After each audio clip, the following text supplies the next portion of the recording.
দুই বাংলা, দুই ইন্ডাস্ট্রি আর দুই মেগাস্টার। একদিকে রয়েছে টলিউডের আলোচিত মুখ দেব, আমি দেব, তো অন্যদিকে রয়েছে ঢালিউডের দীর্ঘদিনের আধিপত্যশালী তারকা শাকিব খান। বছরের পর বছর দর্শকদের মুখে শুধু একটাই প্রশ্ন ঘুরছে, আসলে কে সেরা, দেব নাকি শাকিব খান? আবার জিগায়। দেখুন, এই তুলনা নতুন না। সোশ্যাল মিডিয়ায় প্রতিদিনই ডিবেট হয়, কমেন্ট সেকশন গরম হয়ে যায়, এমনকি ফ্যান গ্রুপে যেন আর্গুমেন্ট থামেই না। কেউ বলেন দেব আধুনিক বাংলা সিনেমার প্রতীক, আবার কেউ বলেন শাকিব খান ছাড়া ঢালিউডের ইতিহাসই অসম্পূর্ণ। কথাটা স্পষ্ট হলো না। তো আজকের এই ভিডিওতে কোনো ফ্যান ওয়ার না, আজ হবে real talk, no emotion, no blind support, only analysis. তো চলুন শুরু করি একদম শুরু থেকে। তবে ভিডিওটা শুরু করার আগে চ্যানেলটা অবশ্যই সাবস্ক্রাইব করুন, না হলে আপনার নানিকে আই লাভ ইউ।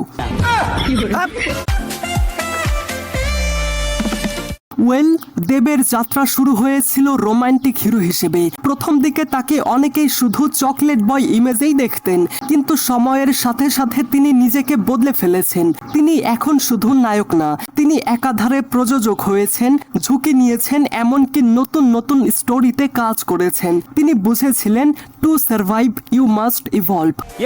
অন্যদিকে শাকিব খানের যাত্রা ছিল একদমই ভিন্ন। তিনি ধীরে ধীরে মাস হিরো হয়ে উঠেছেন। তার সিনেমা মানে ক্রাউড পুল। তিনি একের পর এক সিনেমা করেছেন, বহু প্রতিযোগী এসেছে এবং হারিয়েও গেছে, কিন্তু শাকিব খান একাই টিকে গেছেন। This is not lakh, this is dominance. তো দেখুন, একজন নিজেকে রিইনভেন্ট করেছে, তো অন্যজন নিজের জায়গা ধরে রেখেছেন বছরের পর বছর। একজন অভিনেতা আর একজন তারকার মধ্যে পার্থক্য আছে। দেখুন, দেবের অভিনয় অনেক সময় শান্ত এবং কন্ট্রোলড। তিনি খুব বেশি বাড়াবাড়ি করেন না, তার বডি ল্যাঙ্গুয়েজ স্বাভাবিক এবং সিম্পল।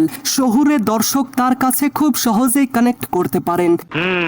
এদিকে শাকিব খান যখন স্ক্রিনে প্রবেশ করেন, সেটা শুধু একটা এন্ট্রি থাকে না, সেটা একটা ইম্প্যাক্ট হয়ে যায়। লাইক তার ডায়লগ, তার হাঁটা, এমনকি তার প্রেজেন্স, সবকিছুই পিওর মাস এনার্জি ফিল দেয়। Dev connects with mind and Shakib Khan connects with emotion. একজন সাবটেল পাওয়ার, তো অন্যজন র হিরোইজম। আপনি কোনটা পছন্দ করেন সেটা আপনার উপরই ডিপেন্ড করে।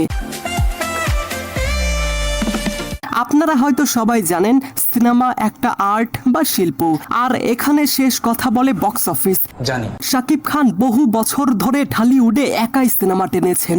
বিশেষ করে উৎসবের সময় তার সিনেমা মানেই গ্যারান্টেড আলোচনায় থাকা।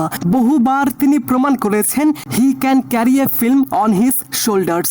বলেন কি? এদিকে দেব ও টলিউডে বড় বাজেটের সিনেমা করেছেন, প্রযোজক হিসেবে নিজের টাকায় ঝুঁকি নিয়েছেন। অনেক সময় তার সিনেমা শুধু ব্যবসায়ী না, কোয়ালিটির জন্য প্রশংসিত হয়েছে। কিন্তু একটা বিষয় মাথায় রাখতে হবে, বাংলাদেশের বাজার আর পশ্চিমবঙ্গের বাজার কিন্তু এক না। লাইক অডিয়েন্স স্কেল আলাদা, অথবা ডিস্ট্রিবিউশন সিস্টেমও আলাদা।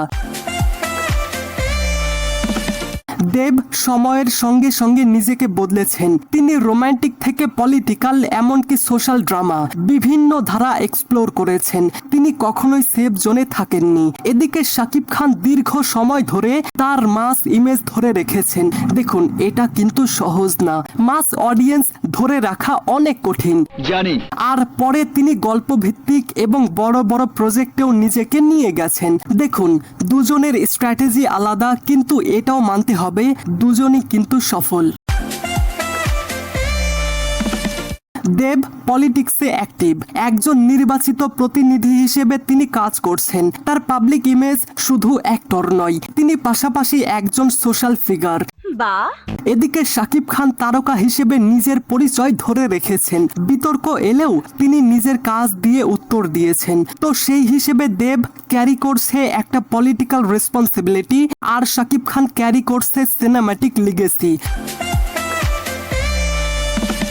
এখন আসি সব থেকে ইন্টেন্স জায়গায়, মানে দেবের ফ্যান্সরা অর্গানাইজ, তারা অনলাইনে active.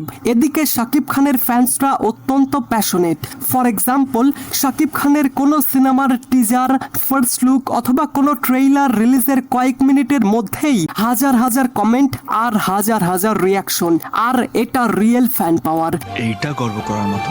Online voting, trending hashtag অথবা কালেকটিভ সাপোর্ট, এগুলো শুধু ভালোবাসা না, এটা ইনফ্লুয়েন্স। শাকিব খান ইতিমধ্যেই ভারতের কলকাতায় অনেকগুলো কাজ করেছেন এবং সেখানে তিনি ভালোই সাড়া পেয়েছেন। পাশাপাশি তিনি ক্রস বর্ডার অডিয়েন্সও পেয়েছেন। তবে এদিকে দেব এখনো বাংলাদেশের কোনো সিনেমাতে কাজ করেনি। তবে হ্যাঁ, দেব বাংলা সিনেমাকে নতুনভাবে উপস্থাপন করেছেন এবং আন্তর্জাতিক মঞ্চে নিজেদের একটা পরিচয় দিয়েছেন। Very good news. তো সেই হিসেবে দুজনেই সীমা পেরিয়েছেন, কিন্তু আলাদা পথে। Oh, I see.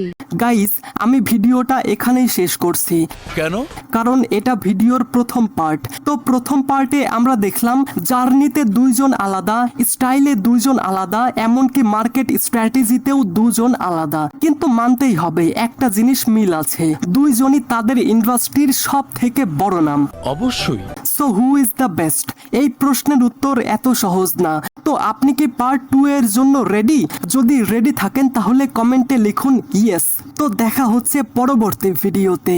ধন্যবাদ।